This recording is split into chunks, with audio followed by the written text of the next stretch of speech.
ஆழ்வார்கள் அருள் அமுதம். அதில் பெரியாழ்வார் கொடுத்த அமுதமயமான திருப்பல்லாண்டு. பகவானை கண்டவுடன் அவனுடைய திருவடிகளுக்கு பல்லாண்டு பாடினார் பெரியாழ்வார். அதனாலேயே அவர் பெரிய ஆழ்வார் என்னும் பட்டப்பெயரை பெற்றார். திருப்பல்லாண்டில் முதல் பாடலின் பொருளை பார்த்துள்ளோம். பல்லாண்டு பல்லாண்டு பல்லாயிரத்தாண்டு, பலகோடி நூறாயிரம் மல்லாண்ட திண்டோள் மணிவண்ணா, உன் சேவடி செவ்வி திருக்காப்பு. மணிவண்ணன் என்பதால் அழகு சொல்லப்படுகிறது, எளிமை கூறப்படுகிறது.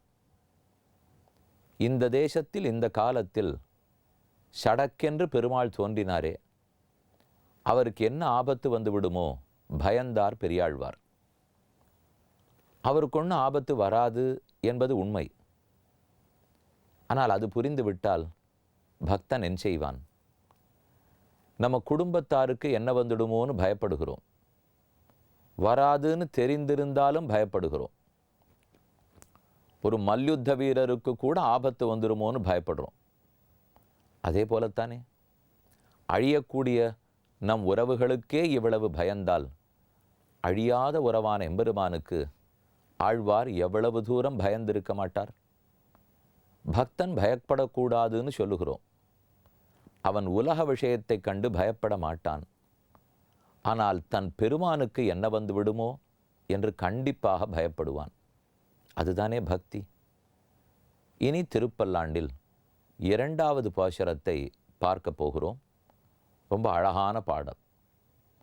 அடியோமோடும் நின்னோடும் பிரிவின்னி ஆயிரம் பல்லாண்டு, வடிவாய் நின் வலமார்பினில் வாழ்கின்ற மங்கையும் பல்லாண்டு, வடிவார் சோதி வலத்துறையும் சுடராழியும் பல்லாண்டு, படைபோர் புக்கு முழங்கும் அப்பாஞ்சசன்னியமும் பல்லாண்டே. நீங்கள் பாசுரத்தை சொல்லும்போது புத்தகத்திலே கூடவே படித்து கொண்டு வந்தால் அது இன்னும் எளிமையாக இருக்கும், புரிவதற்கு சுலபமாக இருக்கும். இப்போ ரெண்டாவது பாசுரத்தில் தானே பெருமானுக்கு பல்லாண்டு பாடுகிறார். முதல் பாடலில் அவன் திருமேனி, அவர் அழகு, அவருடைய தோள்கள் என்றெல்லாம் பாடினார். இப்போ இரண்டாவது பாசுரத்தில் பெரியாழ்வார் தனக்கே பாடுகிறார். பதவுரை பார்ப்போமா? அடியோமோடும் நின்னோடும் பிரிவின்றி ஆயிரம் பல்லாண்டு. அடியோம் நம்மெல்லாரையும் பெரியாழ்வார் தன்னை கூட்டி சொல்லிக்கிறார். நின்னோடும் பகவானே உன்னோடும், எங்களோடும் உங்களோடும் நம்ம தொடர்புக்கு பிரிவி வரவே கூடாது. எப்போதும் நாம் சேர்ந்திருக்க வேண்டும், பிரிவின்றி. அது இன்றைக்கி மட்டும் இல்லை, ஆயிரம் பல்லாண்டு, ஆயிரம் ஆயிரமான ஆண்டுகள் அடியோங்களும் பகவானே நீயும் பிரிவில்லாமல் இருக்க வேண்டும். அடுத்தது பகவான் ஆழ்வாருக்கு பதில் சொல்கிறார். ஏன் கவலைப்படுறீர்? நாமன் நீரும் எப்பவுமே பிரிய மாட்டோம். நமக்கு பெருமை சேர்க்கும் வண்ணம் நம் திருமார்பில் மகாலட்சுமி எழுந்தருளி உள்ளாள். அவள் இருக்கிற வரைக்கும் நமக்கு என்ன குறை? ஏன் பயப்படுகிறீர் என்று கேட்டார். ஆழ்வார் பதில் கூறினார், அதுதான் பயமாக இருக்கு.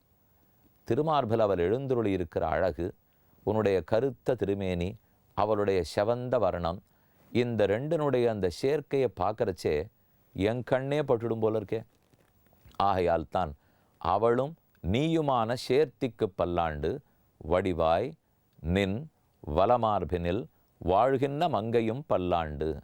வடிவாய் அழகே கொண்டிருக்கிற, கருத்திருக்கிற உன்னுடைய திருமேனி, நின் வலமார்பினில் உன்னுடைய வலது மார்பிலே வாழ்கின்ற, எப்போதும் எழுந்தருளி இருக்கிற, வடிவாய் நின் வலமார்பினில் வாழ்கின்ற மங்கையும் பல்லாண்டு, மங்கைனா பருவத்தை குறிக்கும். பகவான் எப்போதும் இளைஞன். அந்த இளமை பருவத்துக்கு தகுந்த பருவத்தை உடையவளாம் மகாலட்சுமி. வடிவாய் நின் வலமார்பினில் வாழ்கின்ற மங்கையும் பல்லாண்டு, அவளும் நீயுமாக பிரியாமல் இருக்க வேண்டும். ரெண்டாவது பாடினார். பகவான் உடனே பதில் சொன்னார், ஏன் அவளும் நானும் பிரிவோம்னு பயப்படுறீப்போ? எங்களை காப்பாற்றுறதுக்கு தான் வலது கையில் ஆழி சக்கரத்தை பிடித்திருக்கிறேன், இடது கையில் சங்கம் சங்கத்தை பற்றி இருக்கிறேன். இவர்கள் காப்பார்களே. சுதர்சன சக்கரம் இருக்கிற இடத்துல ஆபத்து வருமா? இதோ பாரும், வலது கையில் ஆழி பிடித்திருக்கிறேன். ஆழ்வார் பாடுறார், அதுதான் பயமா இருக்கு.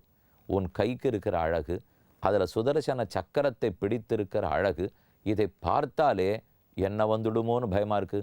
வடிவார் சோதி வலத்துறையும் சுடர் ஆழியும் பல்லாண்டு, வடிவார் அழகே கூடியிருப்பதாய், சோதி ஒரு கோட்டி சூரியனை ஒரே சமயம் எரித்தால் எப்படியோ அதைப்போல அழகு கொண்டதாய், வலத்துறையும் உன்னுடைய வலது கையில் எழுந்தருளி இருக்கும் ஆழியும் பல்லாண்டு. ஆழி என்பது சுதர்சன சக்கரத்தை குறிக்கும். சக்கரத்தாழ்வார், சுதர்சன ஆழ்வார், சுதர்சனர் என்றெல்லாம் சொல்கிறோமே, அவர் தான் வலது கையில் இருக்கிறார். அவருக்கு பல்லாண்டு. அந்த கையை விட்டு அவர் நீங்காது இருக்கணுமே. வடிவார் சோதி வலத்துறையும் சுடர் ஆழியும் பல்லாண்டு. இடது கைக்கு வந்தார். படை போர் பொக்கு முழங்கும் அப்பாஞ்சஜன்யமும் பல்லாண்டே. இடது கையில் இருக்கும் சங்கத்துக்கு பாஞ்சஜன்யம்னு பெயர். படைபோர் பொக்கு முழங்கும். பாஞ்சஜன்யம் போய் சண்டை போட மாட்டார். சுதர்சன சக்கரமாவது போய் சண்டையிட்டு வருவார். ஆனால் இடது கையில் இருக்கிற சங்கம் கையை விட்டு போகவே மாட்டார். அவர் துவனித்தாலே போரும். சங்கத்தினுடைய ஒலி கேட்டாலே விரோதிகளெல்லாம் ஓடிப்போவர்களாம்.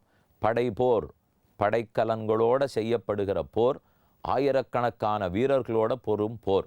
புக்கு முழங்கும். அந்த போரிலே புக்கு, மகாபாரத போர் தொடங்கும் போது பாஞ்சஜன்யத்தை எடுத்து கண்ணன் ஊத எல்லாருடைய மனசும் உளுத்தே போச்சான்.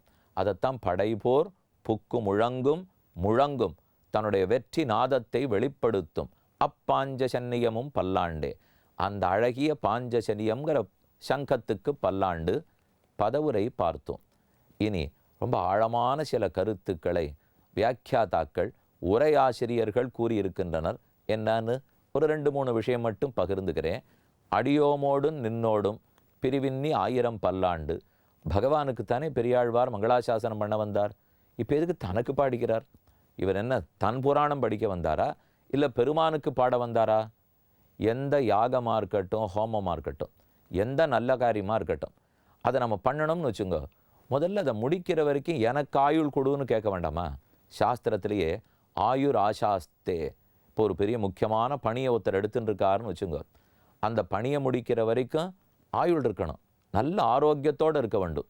அதைத்தான் உபனிஷத்தே கேட்டுக்கிறது. வேதத்திலேயே சொல்கிறது, இந்த யாகத்தை ஆரம்பிச்சிருக்கேன், இதை முடிக்கிற வரைக்கும் நீண்ட ஆயுளை எனக்கு கொடு.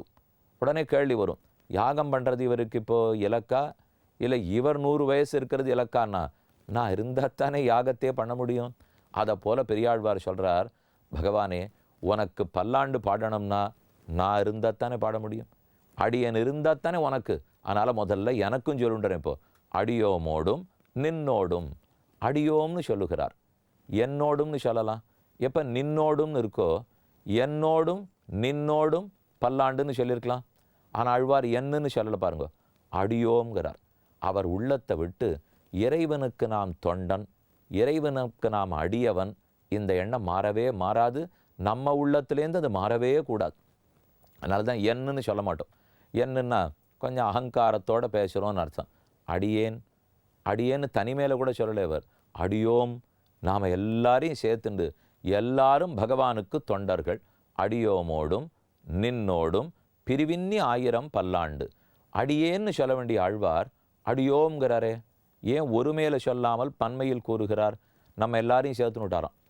நாங்கள்லாம் வரவே இல்லையே, என்னால் நீங்கள் வருகிறீர்களோ இல்லையோ, எனக்கு நீங்கள் சேர்ந்து வரணும்னு ஆசை. நம்ம எல்லாருமா பகவானுக்கு பல்லாண்டு பாடணும்னு ஆசை. அதுக்கு நான் வார்த்தையில் சேர்த்துன்னு விட்டேன். உங்களுக்கு விருப்பம் இருக்கோ இல்லையோ நாளைக்கே வாங்கோ. ஆனால் இன்றைக்கி ஆழ்வார் நம்ம எல்லாரையும் சேர்த்துன்னு விட்டார். அடியோமோடும் நின்னோடும் பிரிவின்றி. பகவன்னு உனக்கும் நமக்கும் இருக்கிற தொடர்பு இன்னைக்கு நேற்றுக்கு அல்ல, அனாதி காலமான தொடர்பு. அந்த தொடர்பு வெட்டவே கூடாது. அது எங்கேயானோ அருந்துபடக்கூடாது. அது பிரிவின்னி 1000 பல்லாண்டு.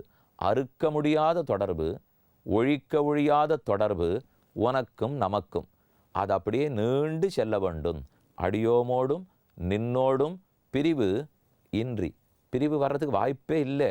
ஆனால் அவருக்கு இருக்கிற ஆசையில் பாடிக்கிறார், பிரிவின்னி 1000 பல்லாண்டு. இந்த சம்பந்தம் தொடர்பு 1000 ஆண்டுகள் விடாமல் இருக்கணும். அடியார்களிடத்தில் விண்ணப்பம். ஒவ்வொரு நாளும் இதை நாம் நினச்சிக்கணும்.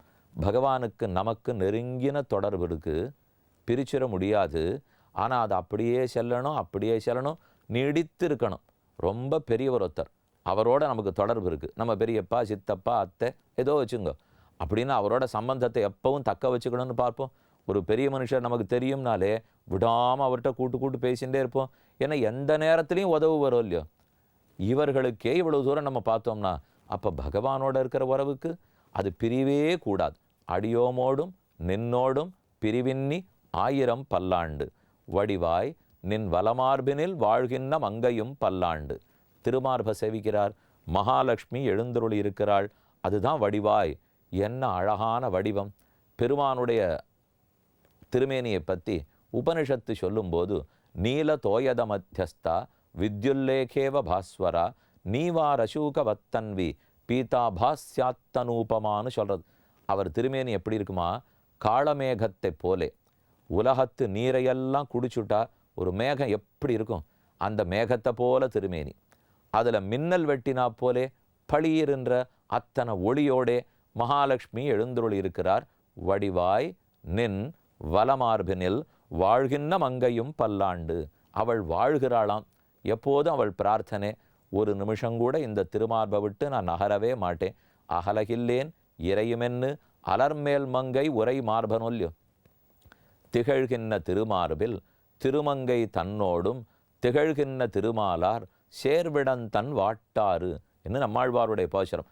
இந்த திருமார்புக்கு பெருமை அவள் அமர்ந்திருக்கிறபடியால், அவளுக்கு பெருமை இவனுடைய திருமார்பில் அமர்ந்திருக்கிறபடியால். அப்போ ஒத்தருக்கொத்தர் பெருமை சேர்க்கிறதாம். பெருமாளுக்கு திருமார்பிலே ஹாரங்கள்லாம் சாத்தின்றிருக்கார், புஷ்பமாலை சாத்தின்றிருக்கார், கௌஸ்துப தீபம் சாத்தின்றிருக்கார். அதெல்லாம் எப்படி அழகு கூட்டுமோ அதை போல் இவளும் பெருமை சேர்க்கிறாள். அப்பிரமேயம் கி தத்தேஜா எஸ்ஸசா ஜனகாத்மஜா.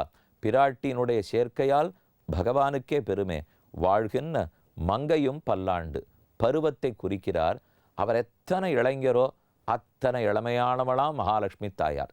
இவளுக்கு அவர்தான், அவருக்கு அவர்தான் என்கிற அந்த நெருக்கம், அதற்கு பல்லாண்டு. அது நீடித்து செல்ல வேண்டும். வடிவார் சோதி வலத்துறையும் சுடர் ஆழியும் பல்லாண்டு. வலது கையில் பிடித்து வட்டவாய் நேமி வலங்கையாவென்னும்னு பாசுரம். அவர் சுத்தர வேகத்துக்கு எதிரிகள்லாம் நடுங்குவார்களோ இல்லையோ.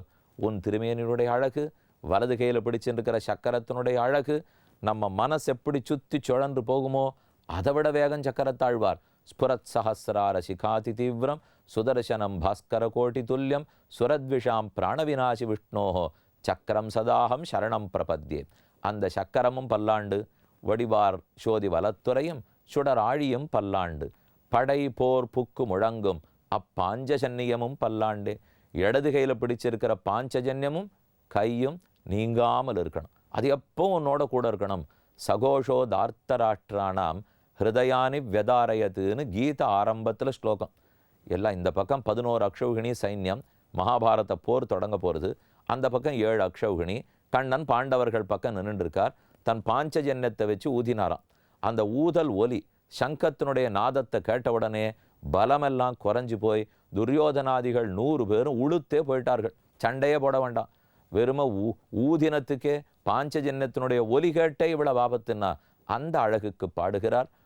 இடது கையில் பிடித்திருக்கும் உன்னுடைய படைபோர் புக்கு முழங்கும் அப்பாஞ்சசன்னியமும். அப்பாஞ்சசன்னியம் பெருமாளை நேர பார்த்துட்டு இருக்கார் பெரியாழ்வார். ஆனால் நின் பாஞ்சஜன்யம்னு சொல்லாமல் அப்பாஞ்சஜன்யம்ங்கிறாராம். அந்த இடது கையில் பாஞ்சஜன்யத்தை பிடிச்சுட்டு இருக்கிற அழகு இருக்கு பாருங்க. அதாவது கை உள்கைத்தலம் ஷஹப்பா இருக்கு, வெளுக்கைத்தலம் நீளமாக கருப்பாக இருக்கு, நடுவில் வெளவெளேர்னு பாஞ்சஜன்யம். ஆக கருப்பும் ஷஹப்பும் வெளுப்பும் இந்த 3 சேர்ந்தால் அந்த சேர்க்கையினுடைய அழகை பார்த்துட்டு என் கண்ணே தாங்காது, கண்ணைச்சில் பட்டுடும் போல் இருக்கே அப்படின்னு முகத்தை குனிஞ்சுண்டு அப்பாஞ்சஜன்யமும் பல்லாண்டு. இல்லைன்னா நேர பார்த்து நின் பாஞ்சஜன்யம்னு சொல்லியிருக்கலாமே. கண்ணால கூட பார்க்க முடியாத அளவுக்கு பேரழகு, பேரொளி. அப்பாஞ்ச சன்னியமும் பல்லாண்டே என்பது இரண்டாவது பாசுரம். மேலும் கேட்போம்.